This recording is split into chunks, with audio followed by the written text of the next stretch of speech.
if you've just joined us, welcome. My name is Nick. I'm one of the naturalists here. I want to welcome you all to this amazing kelp forest we have right in front of us. In just another few moments, one of our divers, James, will be making his way right in position right here in this window to feed all the amazing animals.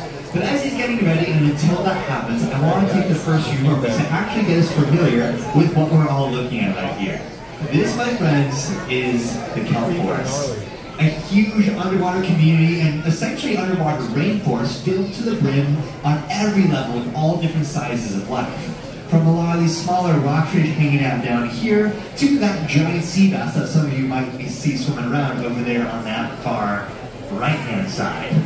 Now this kelp forest is essentially a diver's eye view of what you would find if you were to go swimming out here in the Monterey Bay, or more often than almost anywhere here in North America, from San Diego upwards.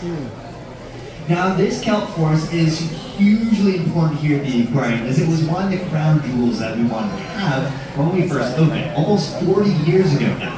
The main goal that they wanted was to actually have this giant kelp, that huge brown algae growing behind me, live on exhibit. But at the time, nobody had done that before. Through a lot of trial and error though, we figured there were 3 secret ingredients that kelp needed to thrive. The first of which was sunlight. So there's no roof on this exhibit. All the light coming in right now is the natural light coming in from outside. And especially now that we have the time change, it's really interesting to see the light come in from different angles at different times of the day. I highly recommend coming in the late afternoon, as watching the kelp get highlighted from a different angle is the most beautiful view. Especially the window over there on the right hand side is my personal favorite view. If you want to see what the top of this exhibit looks like, you can actually see it from the 3rd floor of this side of the aquarium. Just keep heading on up the stairs, and there's a little outdoor patio area you can go check it out. And up there you can actually find the second secret ingredient that kelp needed, which was wave motion. Out in the wild, ocean currents and waves are moving kelp in a gentle swaying motion to help it gather nutrients that flows in the water column. So we built a giant plunger and a wave machine. Although we do turn that off as our divers are getting ready, just so nobody gets seasick. But again, come back later in the day, sit and sway with the kelp. It's my favorite breathing exercise to do. Now the very final secret ingredient that kelp needed itself was that nutrients itself that flows in the water column.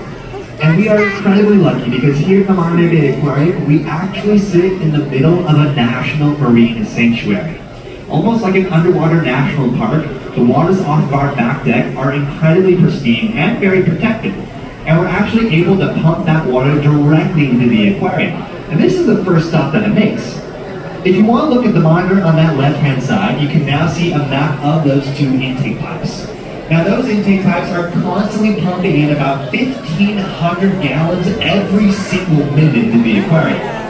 During the daytime we have filters turned on just so we can all enjoy the view, but at nighttime those filters are turned off. And all the nutrients that flow through the water column can flow freely through.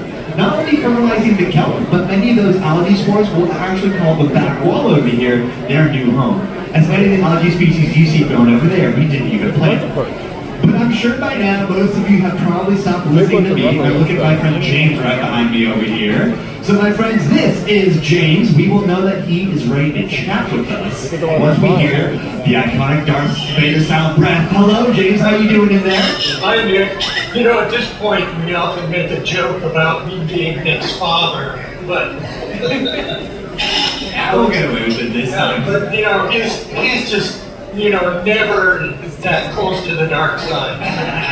You got me right there, James. You got me right there. Now, it looks like you are incredibly popular in this exhibit. Got all those animals swimming around your face right now. I'm sure it also has to do with your lovely, bubbly personality, but I think they're pretty keen on those food buckets you have in there. Yeah, that's really it. I am bringing rides. This is, you know, I'm like the guy who shows up to the party with a giant stack of pizzas. And in here, the treats include things like prawns like this that my friend the sheephead loves, and we've got whitebait and little tiny krill or shrimp-like things, and cut up prawn, cut up squid, and sometimes there's pieces of clams and scallops even sometimes. Leopard shark. Did you ever get cocktails off the You know, I didn't have to bring anybody. I think the leopard shark is really keen on getting into that shark cocktail style thing right there. Yeah, James, I don't mean to warn you, but there are sharks in this exhibit. Oh, you mean, yeah, the big fin, you know, the whole thing.